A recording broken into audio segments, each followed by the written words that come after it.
And we are here, ladies and gentlemen. Welcome back to the channel. It is Thursday, usually Tuesday or Wednesday, but that's okay because we are here.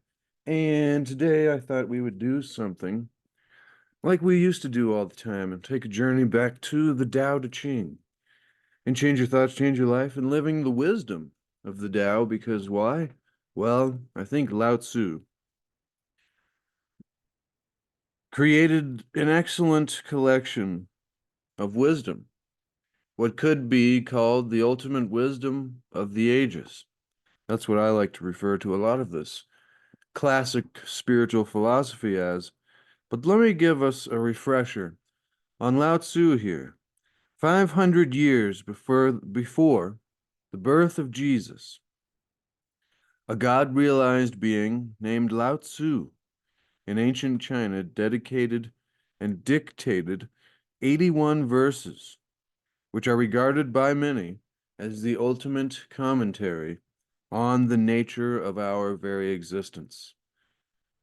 And that's why we're here on this channel, to seek to achieve and maintain happiness through enlightenment, through a greater awareness and understanding of the nature of our existence, the nature of ourselves, our spirituality, and our reality. So that hopefully through that increased awareness, we can then increase the quality of our lives and the lives of those around us. And so this classic text of these verses called the Tao Te Ching, or the Great Way, the Book of the Way, the Book of the Great Way. But this Tao being the way. And, I find it important to mention for those that are interested in this. And thank you for being here, ladies and gentlemen. Hopefully it's a beautiful day wherever you are. It's bright and shiny here today. But hopefully it's beautiful regardless of the weather. But I think it's important to say that about this idea of the way, because over a long time it's, how you ruminate on things or ponder, contemplate, and remember, pure philosophy is constant contemplation and this spiritual striving, or rather, I would say arriving.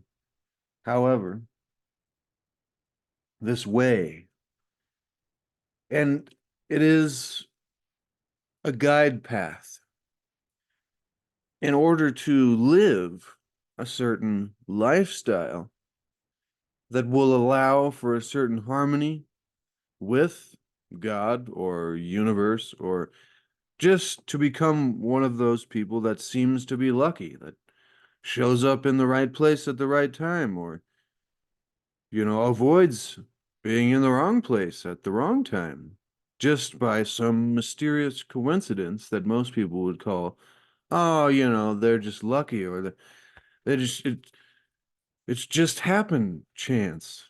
I mean, there's other ways to say that, and I really do think there is a science of lucky people and how we can figure out this alignment process through the wisdom that is taught to us in the Tao Te Ching and many, many other classic spiritual texts. However, let me continue before I ramble anymore.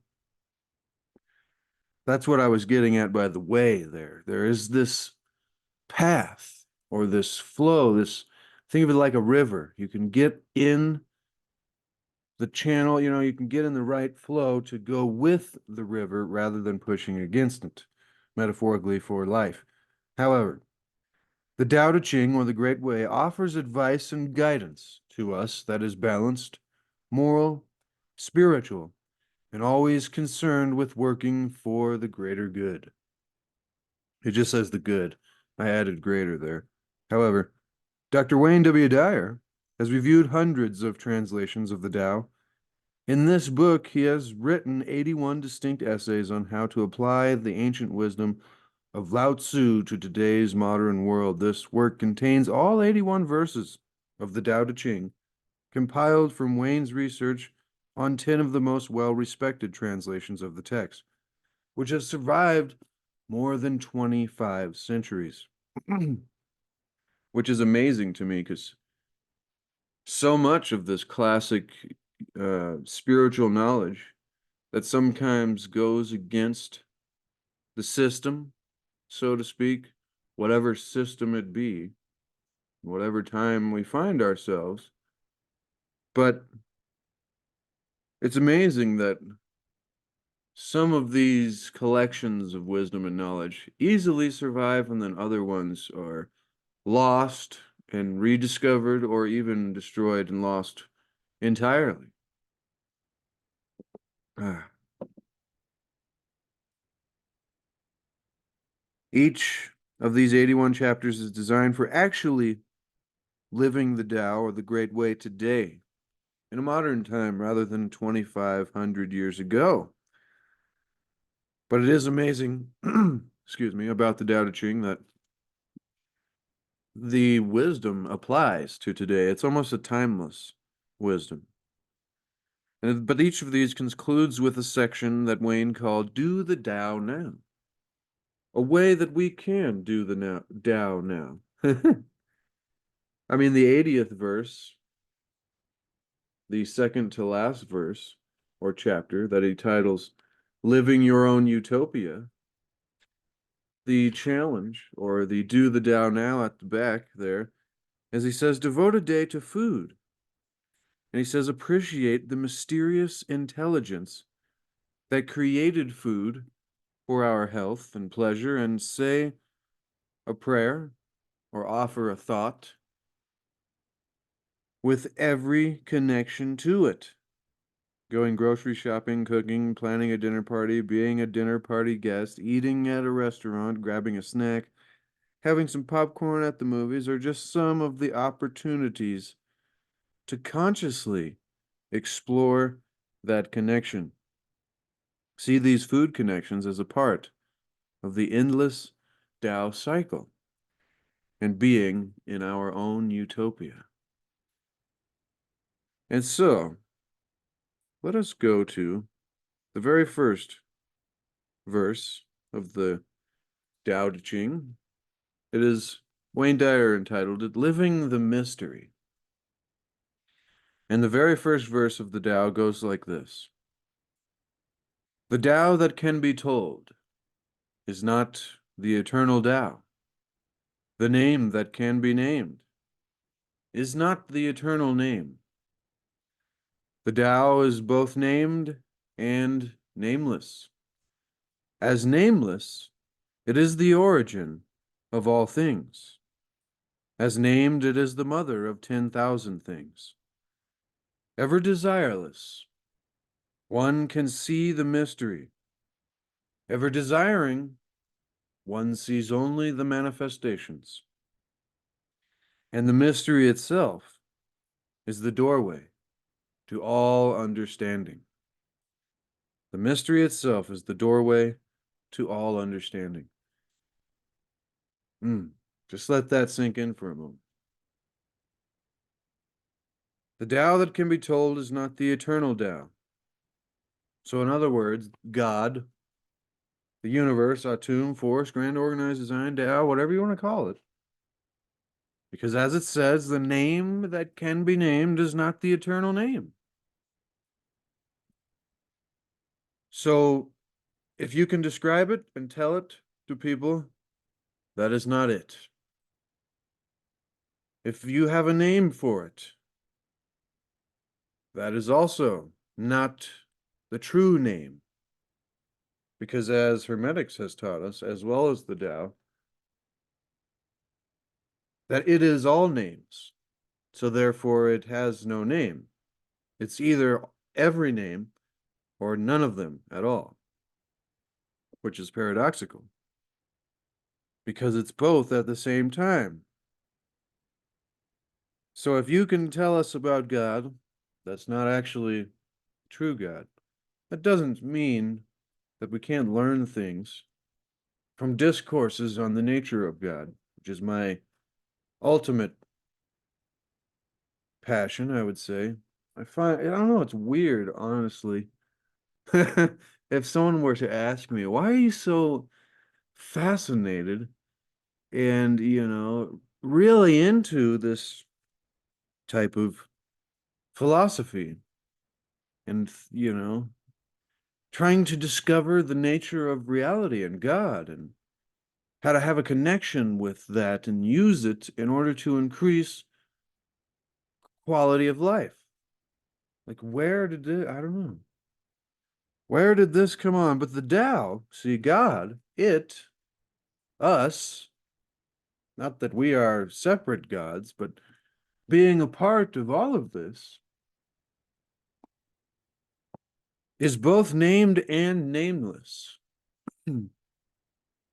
As nameless, so when we do not separate it and give it a title and put it in a category and compartmentalize things like we so tend to do in our modern uh, perspectives and viewpoints on how we should look at the world and reality, rather than doing that, when it is nameless, it is the origin, the source of all things, where everything comes from. It is the underlying essence that is responsible. I like the source as nameless. So when you do not give it a title, it becomes the source of all things, which is one. But when, as named it says, it is the mother of 10,000 things. Now, Lao-tzu refers often in his Tao Te Ching to these 10,000 things. And it's interesting because these 10,000 things, it would seem to be, are when we name, when we say, oh, this is a cup and there's a tea bag in it. And so that's not water, it's tea. See, we begin to separate and break things apart. You can see this is a very violent mental action, actually. I mean, Wayne Dyer could describe that better than I could easily, but he's no longer here. So I guess we are doing the best we can to translate his spirit through, our minds to the moment here today with honor and reverence to Dr. Wayne W. Dyer. But this idea of separating things rather than seeing the harmony and the connection, the water is not, I can't use it like this without the cup, and they are connected in this situation as well as the tea in the water and the cup. I mean, even the space, it's the space within the cup that makes it useful, and that's not even a physical thing. That's just space. But it's still important. It's the space between the bars that holds the tiger in the cage. I love that one. Makes you laugh. The space between the bars that holds the tiger. But see this connection with this simple example and how we are not separate from the water. And there is no separate water. I mean, even though we would say, yeah, this is a separate cup of water, but really there is just one water, whether it be in the ocean or in the sky or in different places at different times. But you wouldn't say there's, anyways, you know where I'm going with that. You can look at reality and life in a couple different ways, in the separation and the labeling. But then you can look at the connections and the intricacies of the dependence upon everything that everything else has. It's like a giant, perfect oneness connected system. Now, that goes back to those that would say, well, there's so much terrible things in the world. That's not what I'm talking about today. And I'm not saying that's not true. We're talking about seeing life differently. Remember, when you change the way that you look at a thing, even though somebody standing right next to you can be looking at the same exact thing, you will experience it differently for yourself. Your filters, our subconscious programs that are running, that society just, plugs into us or just Jeffrey Doherty one time, he had a really funny example. He said if you take this foam head, you know, I have those foam heads for like crafting and stuff. And he goes, you take a funnel and you go right in the top, and it's like they just poured a whole bunch of subconscious programming right down a funnel in the top of our into our minds. But when we can begin to change our thoughts, we can begin to change our entire lives because what you think about expands. So when you change the way you look at things, that very thing that you were looking at before or that the person next to you is looking at changes for you. And you go, wow, that is a really nice orchid plant. You go, I never noticed. That's a bad example, really, because anybody likes an orchid plant, I would guess. But, you go, wow, maybe that isn't so bad as I once thought it was. And maybe you see where I'm going. I mean, I don't need to make examples. So let's continue here with my random ramblings. Do the Tao now. Do the Tao now, ladies and gentlemen. And so, as named, it is the mother of the 10,000 things, the things that we see as separate. As nameless, God, universe, reality, is the source or is the origin of all things. And then my favorite bit of poetry at the final four lines of the first verse of the Tao Te Ching, ever desireless, one can see the mystery. Ever desiring, one sees only the manifestations.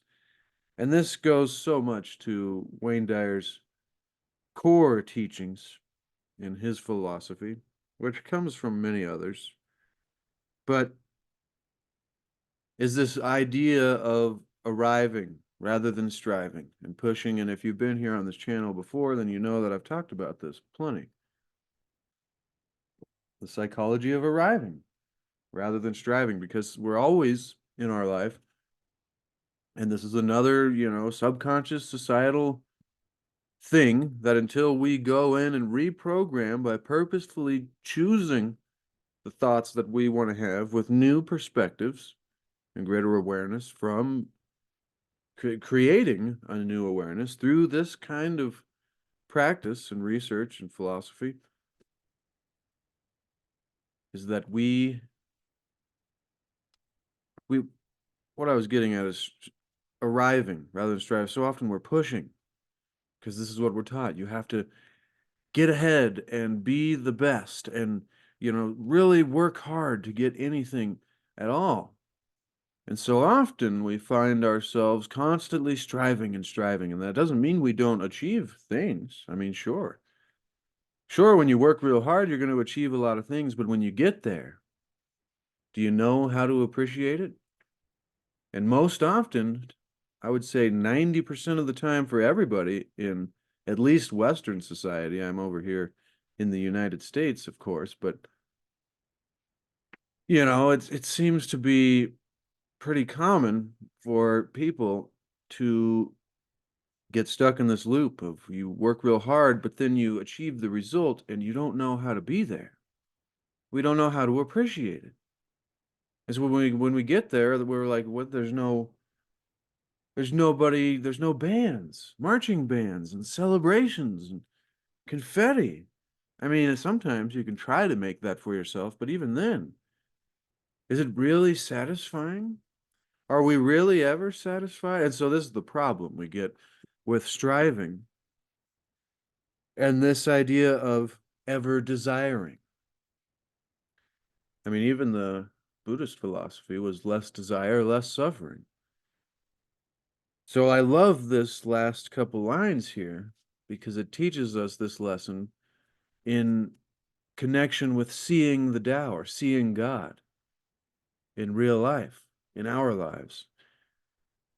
And it says, going back to that, when it is nameless, it is the origin of all things, the oneness. And when we categorize it and name it, it's the separate 10,000 things, which isn't the real eternal Tao. As said earlier, the Tao that can be told is not the eternal Tao, but ever desireless.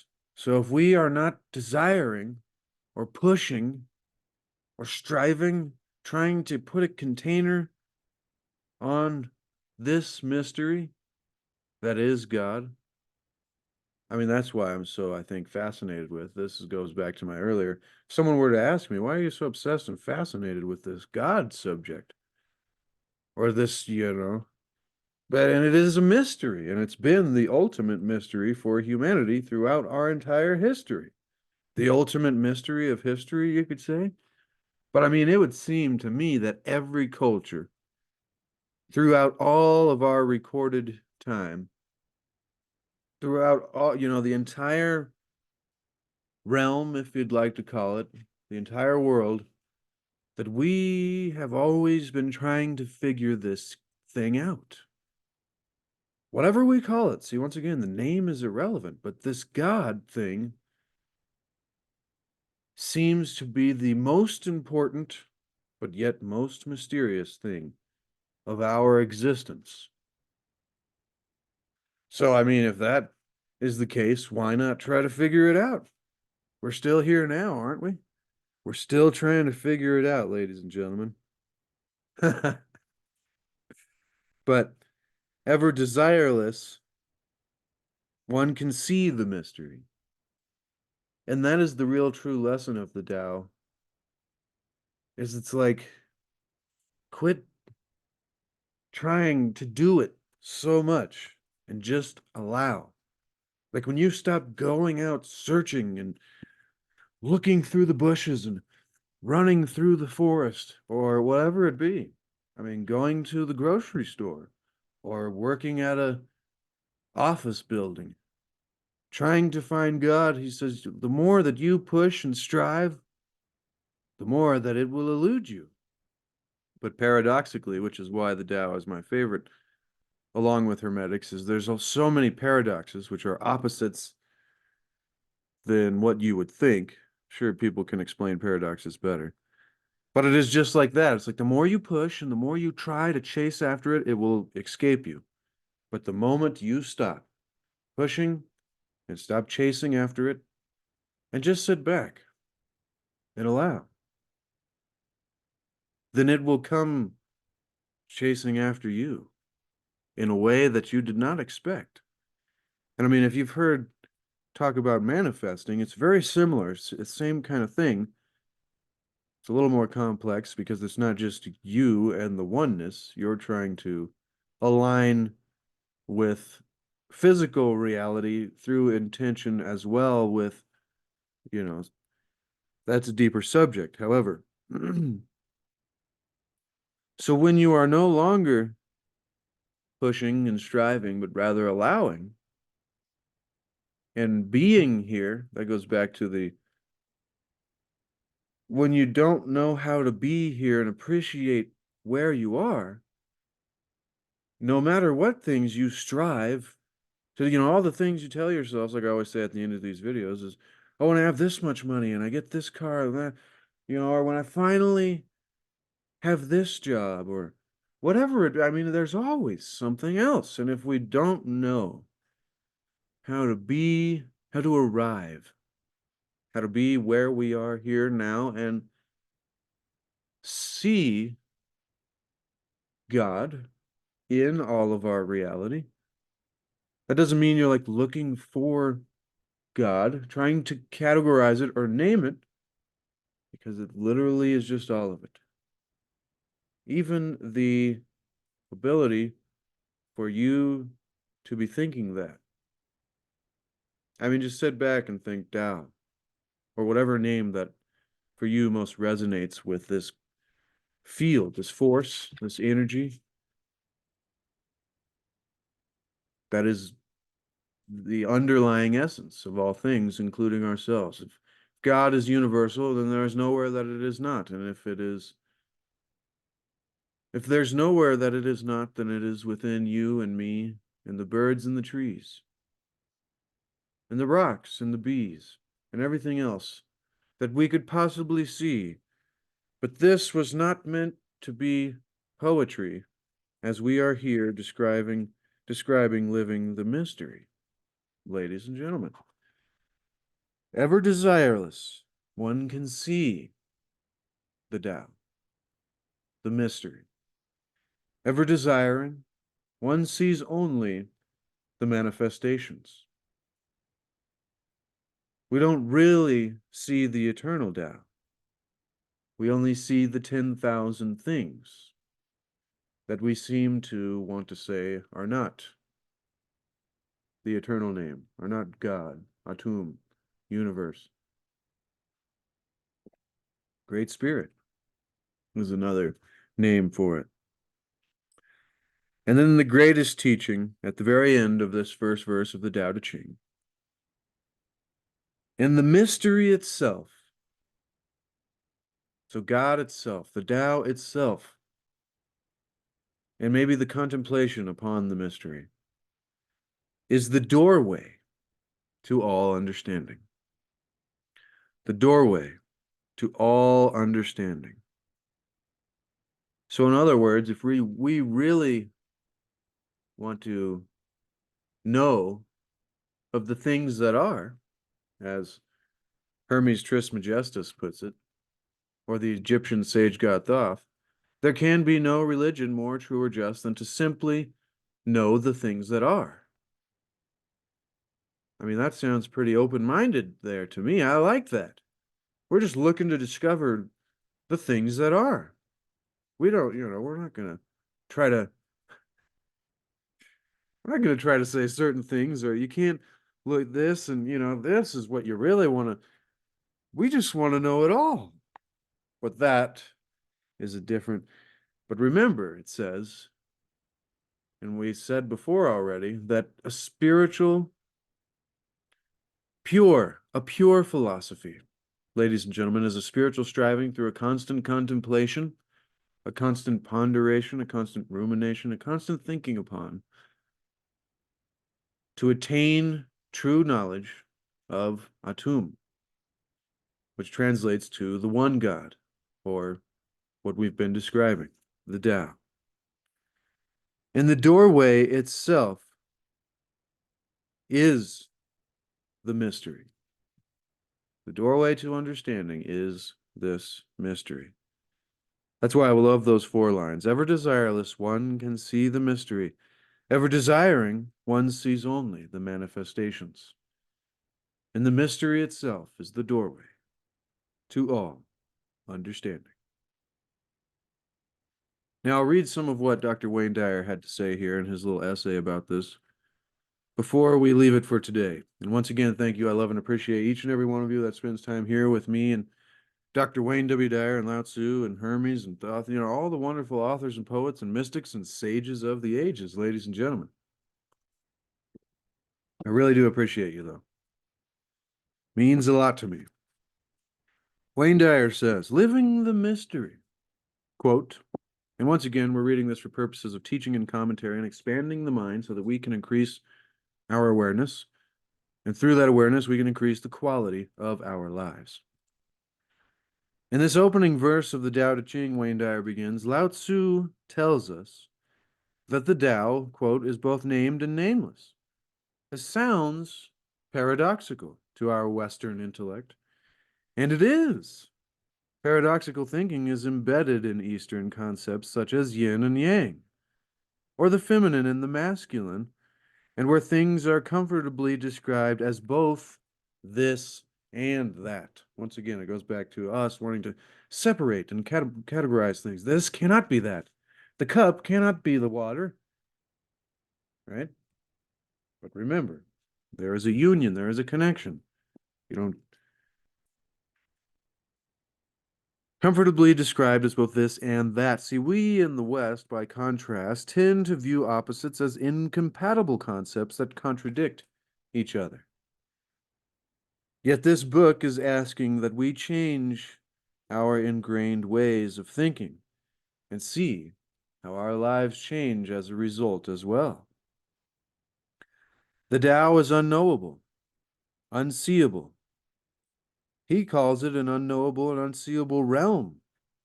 where everything originates, while at the same time the Tao invisibly within everything exists.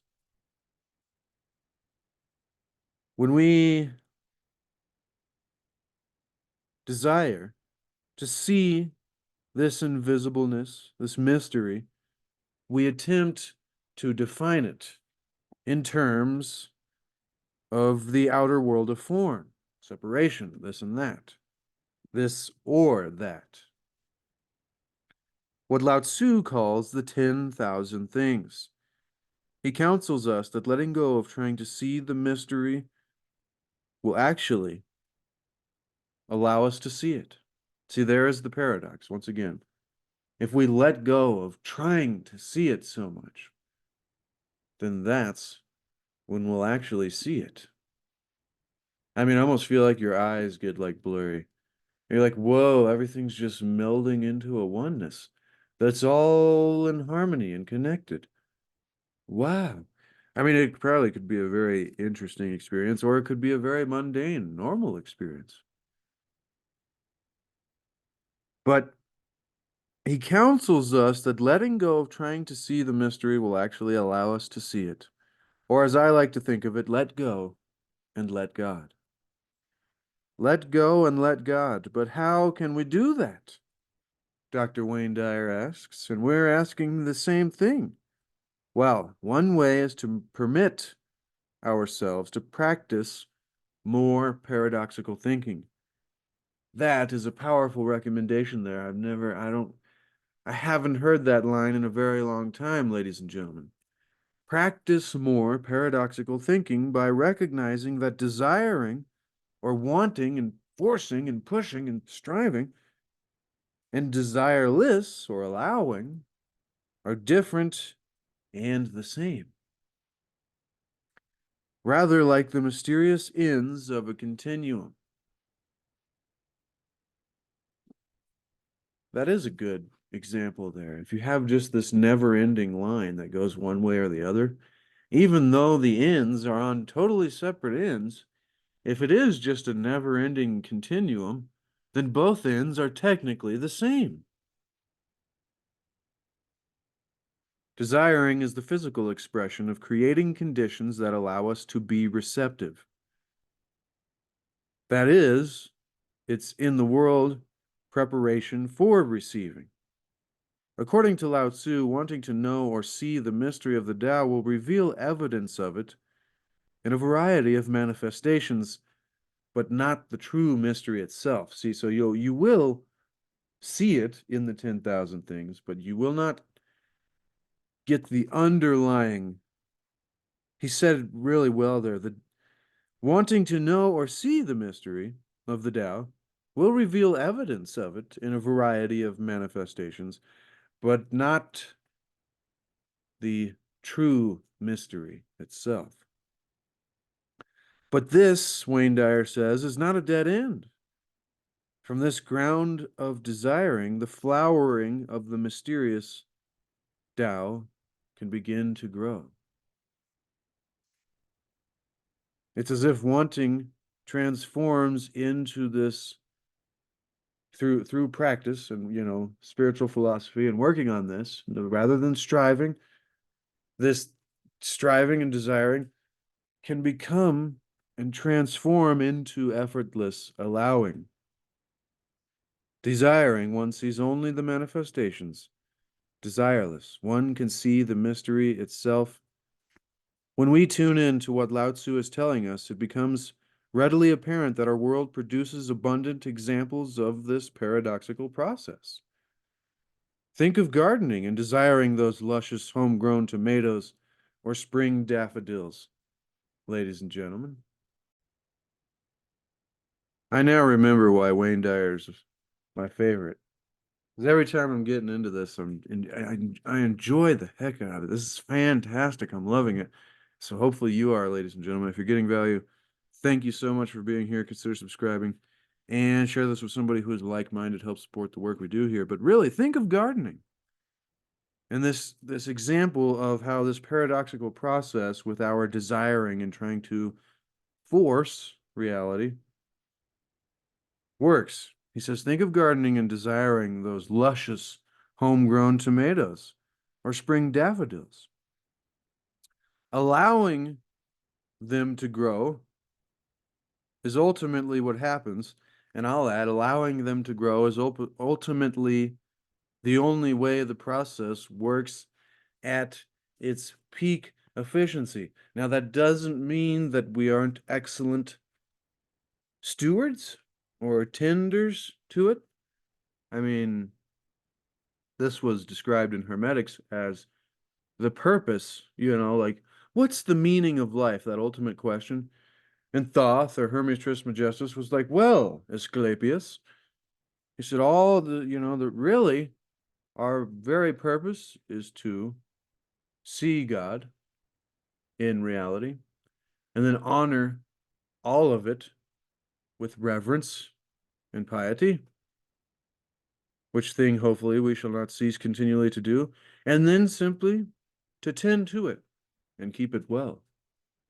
And that's it. Purpose of reality. So if there's nothing else you get from this video, then that's the meaning of life, to be here and then to have the consciousness to contemplate Atum, reality, God, everything, whatever you want to call it.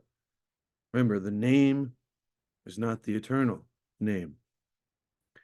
And then to appreciate that and honor it and tend to it and keep it.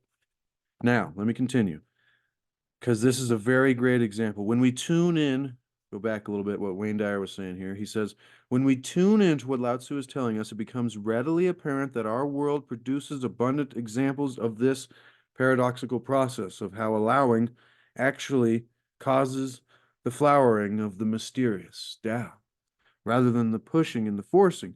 He goes, think of gardening and desiring those luscious homegrown tomatoes or spring daffodils. Allowing them to grow is ultimately what happens. Now think of the things in life that involve wanting and how they differ from allowing. He didn't explain it there. I thought he would with the tomato example, but he explains this in some of his lectures and things. If we go out to the tomato plant because we are desiring it to grow and we just want those tomatoes already. I mean, why? We need them now. I mean, this is how we are in modern times so much. See, so this is speaking to us very well. But if we go out and we pull and we tug at the little shoots and the sprouts that are coming up, we will destroy the entire process. We will pull it out of the ground, and then see, we have stopped the flow by trying to force and interfere. But rather, if we allow and provide good soil and a little water at the right time and excellent nutrients and sunlight and all the things that are in this process of allowing, it doesn't mean we don't do anything. He often jokes, he said, my son took to being a spiritual Taoist. And he often quotes one of the lines of the Tao Te Ching when I tell him to clean his room, and says, the Tao does nothing and leaves nothing undone. Which is a funny one for a kid to use when being told to clean their room. However, that is the ultimate truth. The Tao does nothing but leaves nothing undone. Like, you don't see it doing anything, but it's doing everything at the same time. And so this idea of tugging at the shoots rather than allowing the tomatoes or the daffodils to grow. And so wanting to go to sleep, for instance, rather than going to sleep. I mean, how many of us do this at least once or twice a week when you're like, I need to get to sleep right now, and you're just laying there and you're like, this isn't working. What am I doing wrong? You're forcing. You're not just allowing. I needed that. Hopefully I can remember that in those moments, though. That's the problem. Wanting to go to sleep, for instance, rather than going to sleep. Wanting to diet rather than dieting. Wanting to love rather than just loving. And this reference of the Tao, desireless, means trusting, permitting, and allowing, having a knowing. I mean, really contemplate that concept of knowing. Because when you have a certainness, a knowing, then you can have that trusting and permitting and allowing. Desire is both the beginning and the ground of desirelessness, yet wanting is also the beginning and the ground of allowing. Like much of this paradoxical lesson, they are the same, yet at the same time they are different. And that, ladies and gentlemen, is a boom to the wisdom of the Tao Te Ching, Lao-tzu, and the first verse of the Tao Te Ching. Wayne Dyer says, do the Tao, find your personal ways of living in the mystery. As Lao-tzu says in this first verse, the mystery itself is the doorway to all understanding. And so Wayne Dyer says, first and foremost, enjoy the mystery. Practice letting go of always naming and labeling things, and relax, let go, and allow, and recognize that some of your desires are about how you think about how your world should be, rather than how it is in that moment. Become an absolute observer, judge less, and listen more. Judge less and observe more. And take time to open your mind to the fascinating mystery and uncertainty that we all experience. That is the Tao. Boom, ladies and gentlemen. Boom to the wisdom of the Tao and Lao Tzu and Dr. Wayne W. Dyer and changing your thoughts and changing your life and living the wisdom of the Tao. That was fantastic, and we will leave it there. Thank you so much. Once again, I love and appreciate each and every one of you, but remember to seek to achieve and maintain happiness through enlightenment, through greater awareness and understanding of the nature of our reality. I say that a lot. I don't think I've explained that in a very long time. Seek to achieve and maintain happiness through enlightenment. So you're seeking, we're looking for it. To achieve it, an achievement isn't something you just get for free. It's like, boom, put in some effort and got it. So you seek to achieve it and then maintain it and keep it. Seek to achieve and maintain. It requires maintenance, requires diligence, tending to. Seek to achieve and maintain your happiness, your contentment, your comfort, your joy, your peace, so that you can experience a greater quality of life. And also remember, ladies and gentlemen, to seek to discover the lost wisdom of the ages and the mysteries of our history, because there is no way to happiness. Happiness is the way.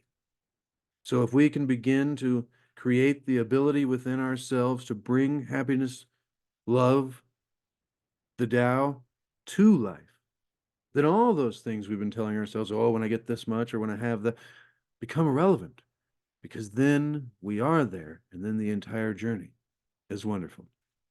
All right. Love and appreciate each and every one of you. Be sure to expand the description to get the book for yourself so you can put it on your shelf and you can follow along in the future.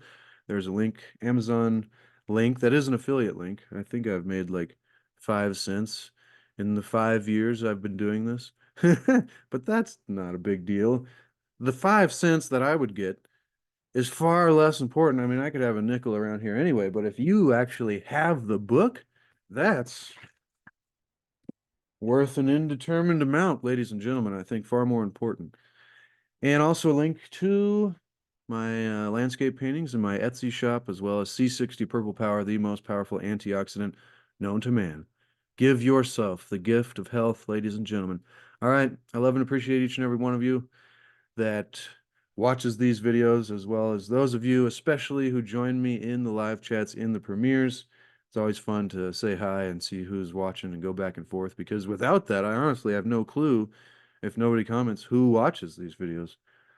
I'm like, it was just 150 people out there in the world. But hopefully you get value. Love and appreciate you, ladies and gentlemen. And until next week, be the change you want to see. Be the example you want to set. No, no, no, no, no, no, no.